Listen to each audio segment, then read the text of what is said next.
Hi, everyone. This presentation is about the protection of human subjects, and another term for this is the common rule. So we're going to be finding out a little bit more about this policy and how it will impact us as future researchers. So let's get into it with a little quiz. The common rule is similar to the golden rule, but more easily encountered in society, or an easier way to say the federal policy for the protection of human subjects. And I think that one's pretty clear. It is that one. So, yay, you. Let's find out a little bit more about what that means. So, the common rule is basically a very comprehensive policy that's been adopted by the different federal departments and agencies, and it is divided into four parts, but the subpart A is the bulkiest part of the policy. And you might also see it referred to as 45 CFR 46. But it does include some special protections for pregnant women, fetuses, and neonates. Sorry, that got cut off there. As well as protections for prisoners and protections for children. So we will be digging into protections for children a little bit more, as that one might be the most pertinent to us in our future research. But let's find out a little bit more about what the common rule is. So the common rule can be simply understood in these three ideas. One is that research subjects must be given informed consent. They must give informed consent. And in order to do so, you as the researcher need to provide information that clearly explains your study, including risks and benefits, so that volunteers may make decisions about whether or not to participate. This policy also guides international review boards. And so any kind of research that would involve any human subjects means that they are involved and give approval. And this policy also stipulates that those institutions must be compliant and follow this policy. But again, for us as future researchers, the idea of informed consent is the biggest idea, the biggest concept to hold on to.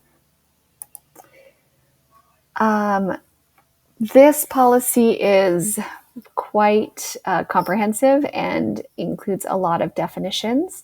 So I wanted to include the definition for research because it's mentioned so often.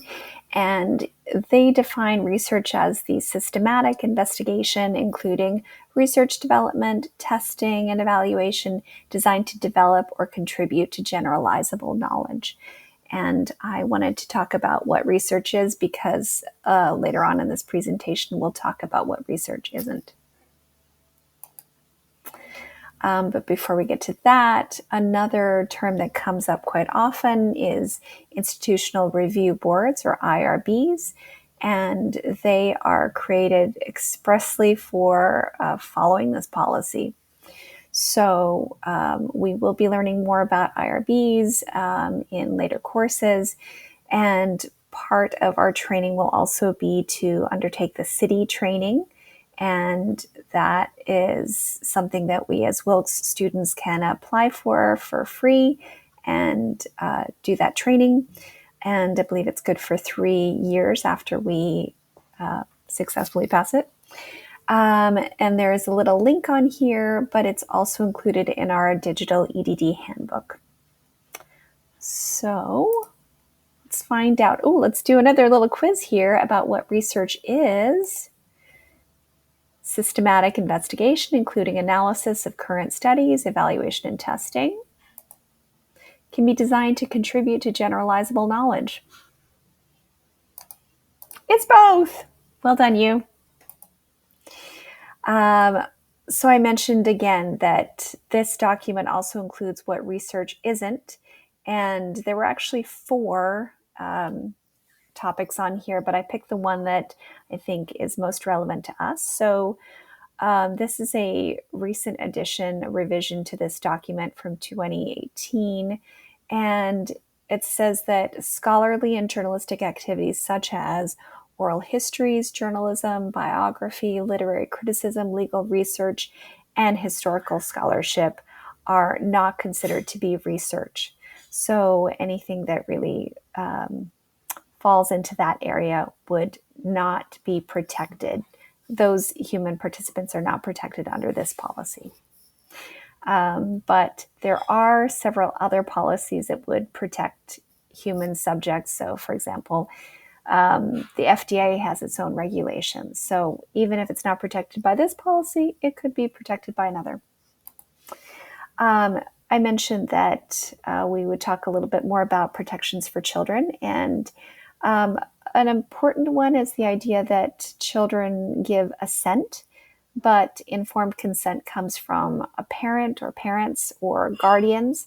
And there are several descriptions in the policy about what might happen if parents are unable to give consent, or if the study, which is meant to prevent children from any harm, there are certain balances about how much impact studying a child might be without their consent. If it is actually beneficial to their health or well-being, it might be pursued. But again, everything needs to be confirmed by the IRB, and the IRB will consider the age, maturity, and psychological state of children to determine whether and how assent from children is documented.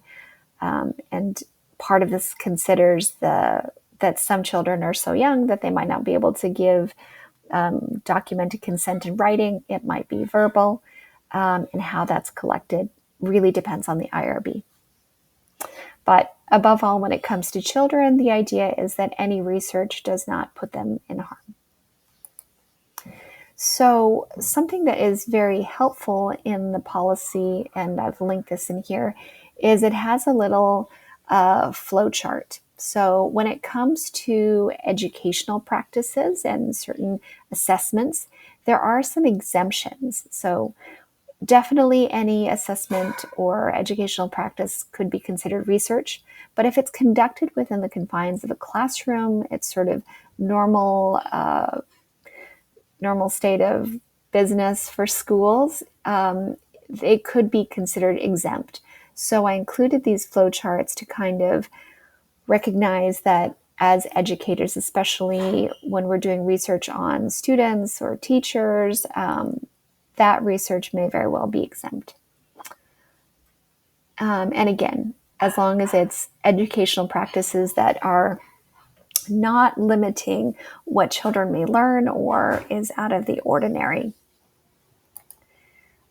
Again, so a lot of educational tests, surveys, interviews, observations of public behavior would also be exempt if they are part of the day-to-day running of school life, particularly for observing adults. If there are children that are being observed or included, again, they have stronger protections. But if you are a researcher that is involved in activities with the students, then you may also not qualify for this research exemption. It appears to be basically observations of teachers in their day-to-day settings could fall under this exemption. So again, I included this flowchart here for you to know that it exists. And if you are wondering, I found this portion of the website to be very clear and easy to understand. So wrapping things up, thinking about what our primary responsibility as researchers will be is to